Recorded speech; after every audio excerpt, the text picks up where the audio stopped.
Bonsoir à toutes et à tous, bien voilà, la montagne en direct, 17h44 et surtout nous sommes à Manigo en Haute-Savoie avec vue sur la chaîne des Aravis juste en face et encore de la neige au sommet, quelques petits nuages. La montagne comme on l'aime, au printemps, au mois de mai, c'est tellement sympa et tellement beau. Alors on est juste en amont du village de Manigo. Manigo qui est un village d'altitude, enfin de moyenne altitude, on est à 900 mètres, et Manigo qui est bien sûr un village d'élevage, bien sûr de tourisme également. Et on voit ici les sommets encore blancs, et puis surtout on voit évidemment la verdure de ce printemps.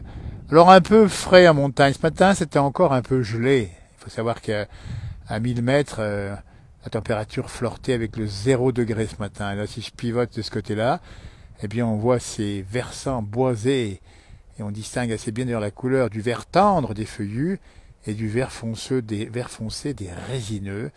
Nous sommes ici au versant Ubac, et donc au versant nord de Manigo avec quelques fermes d'ailleurs qui sont ici isolées, et on voit même par endroits déjà les premières fauchaisons.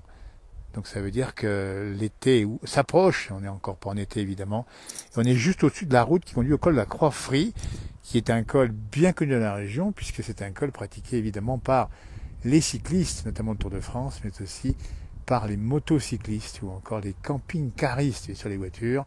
Une route qui est assez chargée l'hiver, puisqu'on monte et on descend dans les stations là-haut de mer d'Acier de La Clusaz. Ah, que c'est beau. Ah, je vous laisse regarder. Voilà, ça monte tranquillement. Alors c'est un peu encore la saison calme ici au mois de mai. Il y a les ponts, ça commence déjà à s'agiter. Il y a du monde déjà en station, notamment pour les ponts.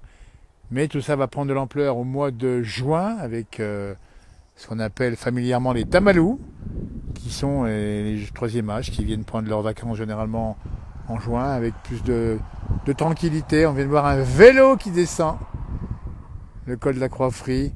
Et on voit les herbes ici qui s'agitent sous le vent du nord. Attention, aujourd'hui, ça n'a pas fait tellement chaud là où nous sommes, 17h46, à peu près à 900 mètres d'altitude. On a une température qui dépasse pas trop les 16-17 degrés. Mais bon, c'est au mois de mai, il fait soleil et ça, on va s'en contenter. Nous sommes juste à côté du groupe scolaire de Manigo. Imaginez un peu les enfants ici des écoles de Manigo avec la vue qu'ils ont ici. Regardez-moi ça, ces montagnes qui culmine à 2500 mètres. On n'est pas loin du col des Aravis. Et on a ici le sommet du Mont Charvin qui est juste en face. C'est la pointe qui est au milieu de l'écran avec de la neige au sommet. Et comme ça a neigé hier, figurez-vous qu'il reste encore un peu de neige fraîche au-dessus de 2500 mètres, tout au sommet. Le reste, c'est des névés qui traînent évidemment et qui vont fondre progressivement au mois de juin, puisqu'on arrive bientôt au mois de juin. Alors les vaches, on en a vu quelques-unes ici, on a des moutons, mais elles sont déjà montées pour partie dans les alpages au-dessus de 1500 mètres. Ça y est, c'est parti mon kiki pour 100 jours d'été. Ça c'est sympa, on vous fera vivre évidemment ces montées. On a déjà vu, aujourd'hui en particulier, on vous a montré la transhumance du côté de l'Aubrac. On aura d'autres images évidemment dans les pays de Savoie ici, nous sommes un peu basés. Et puis on vous remontrera bien sûr cette vache, cette vie agricole ici en montagne, cette belle campagne de montagne qui est tellement sympa et tellement calme comme c'est beau ici. Avec, on entend les cloches, j'entends un petit peu, elles sont assez lointaines, des vaches qui pâturent dans l'herbe fraîche de cette fin de journée. Vous voyez, le vent ici agite les herbes, c'est une belle image d'ailleurs, j'aime bien, moi ça a un petit côté sauvage.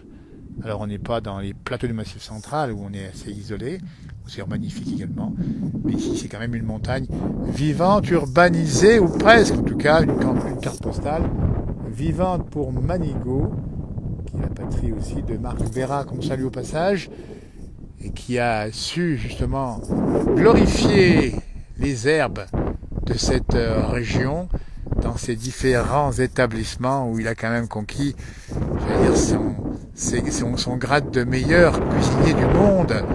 Et voilà, c'est aussi pour ça qu'il faut rappeler que la montagne elle est généreuse. Il faut savoir évidemment la regarder, il faut savoir, j'allais dire, choisir dans cette nature sans dénaturer évidemment, et puis offrir le meilleur dans les plats anciens ou récents que l'on fait dans la région, parce que c'est une région de bonne gastronomie. Plusieurs restaurant étoilé à 2 ou 3 étoiles dans la Haute-Savoie et la Savoie. C'est vachement sympa. Et puis l'architecture, on la voit en face ici avec ces chalets, avec cette partie basse qui est généralement en pierre et surmontée par une partie en bois avec des intérieurs bois chauds et douillés dans lesquels vous passez vos soirées à manger de la fondue devant la cheminée entre amis ou en famille. Ça monte ici, on voit des plaques d'immatriculation qui sont étrangères. On a vu notamment des Néerlandais et puis on a vu aussi pas mal de vélos en venant jusqu'ici, des vélos qui grimpaient en fin de journée pour avoir d'abord le vent dans le dos ici, parce que ceux qui montent ont le vent dans le dos. Alors en descendant c'est différent, mais il vaut mieux l'avoir en montant le vent dans le dos qu'en descendant, puisque ça vous aide un petit peu.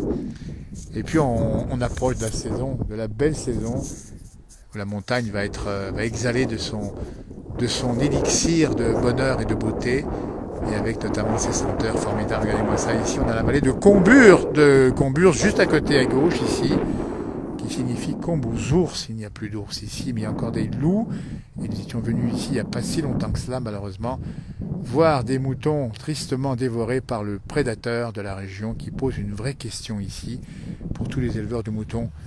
Voilà, une question qui est posée sur nos pages souvent, il y a souvent des débats, parfois un peu raides, mais il faut poser cette question, parce que c'est difficile. Alors bien sûr qu'on aime la nature, et nous les premiers, mais il faut penser à tous ces éleveurs qui donnent beaucoup de temps pour avoir des bons produits, et qui sont désespérés de voir leurs animaux mangés par les loups. Regardez-moi ça, on est de Sulins en face, 1800 et quelques mètres. Alors là-haut, l'alpage est un peu plus haut, ça n'a encore pas tant poussé, il y a encore des plaques de neige, mais ça va venir tout doucement. Et puis si on pivote là, on a la Tournette, dont on voit ici le versant nord, un contre-jour, encore bien enneigé, 2300 et quelques mètres. Attention encore aux courses qui vont faire monter là-haut. Il y a eu malheureusement 2 victimes il n'y a pas longtemps ici sur la Tournette. Et je crois que monsieur le maire de Menton, de Taloir-Montmain, qui est juste derrière, a pris un arrêté pour éviter de monter au-dessus de 1700 mètres dans ce massif. Donc prudence, si vous avez envie de crapahuter, attendez encore un petit peu, ça va partir là-haut. Et puis on peut crapahuter dans la montagne à vache, parce que la montagne à vache, c'est celle où il y a effectivement la verdure. Et ici, vous avez toute liberté de marcher tranquillement en toute sécurité. Voilà, bah écoutez, j'étais content d'être avec vous ce soir pour vous proposer ces images. J'ai marqué soleil couchant, il n'est encore pas couché, les jours sont longs. Et puis voilà, passez un bon week-end, il y a pas mal de choses qui se passent. Vous avez vu qu'il y a du sport ce soir avec la finale de la Coupe de France, Paris Saint-Germain contre Reims, et puis on attend évidemment la suite pour le Paris Saint-Germain dans la Coupe d'Europe des Champions, puisqu'on sait la Champions League, vous avez une grande finale à la fin du mois qui va opposer Paris Saint-Germain, la France à l'Inter de Milan, nos voisins et amis italiens. Voilà, un beau, j'allais dire derby ou presque. Ici on est quand même un peu à cheval entre les deux culture, l'Italie est pas très loin, mais nous sommes effectivement ici en France, c'est le massif de l'Aiguille, la chaîne de l'Aiguille, tiens, le pic de l'Aiguille au milieu de l'écran. Alors là, on nous a toujours dit que pour monter au sommet, c'est très compliqué. Alors bon, il faut avoir un bon niveau, il faut y aller que si vous avez vraiment la capacité de le faire. Voilà, et ben écoutez, c'est sur ces images que je vais vous laisser passer une belle soirée. On rappelle que vous avez, non pas Johan Guillermin sur ces samedis, attention, passez un bon week-end, on sera encore là évidemment sur ces pages avec des publications différentes, sur des différents thèmes qui sont à peu près les mêmes, c'est la nature en général, la campagne ou la montagne, et tout ça vous donne ce qu'on fait depuis quelques temps. Merci de votre fidélité, vous êtes très nombreux à nous envoyer beaucoup de messages, à écrire, à réagir, plusieurs centaines de milliers à chaque fois sur la journée. 1 300 000 et quelques mille aujourd'hui abonnés. Voilà, bah écoutez, merci. Et à tout bientôt. Et puis voilà, moi je vous laisse rêver à ces montagnes, à ces villages qui sont là. Et puis chaque saison est belle. Ça c'est l'été qui va arriver. Ça sera l'automne un peu plus tard. Et Dieu merci, elles sont passées l'été. Et puis l'hiver. Et là-haut, c'est encore un peu d'hiver sur les sommets. Voilà, merci. Alors météo, pour météo, parce qu'il faut quand même le faire. Par contre, je n'ai pas de commentaires, je vous signale tout de suite. Donc là, je ne peux pas réagir à vos commentaires, j'en ai pas du tout. Je sais pas comment ça se fait. Et en tout cas, le week-end va faire plutôt bon aujourd'hui. Enfin, aujourd'hui c'est fait. Demain, plutôt bon encore. Après, un petit passage nuageux. Puis après, la semaine prochaine, le pont de l'Ascension, ça sera le grand beau sur une bonne partie de la France. Merci de votre fidélité. À tout bientôt. De nouvelles publications et de nouveaux directs. Voilà, un ripa, comme on dit dans notre langue locale ici, le patois savoyard.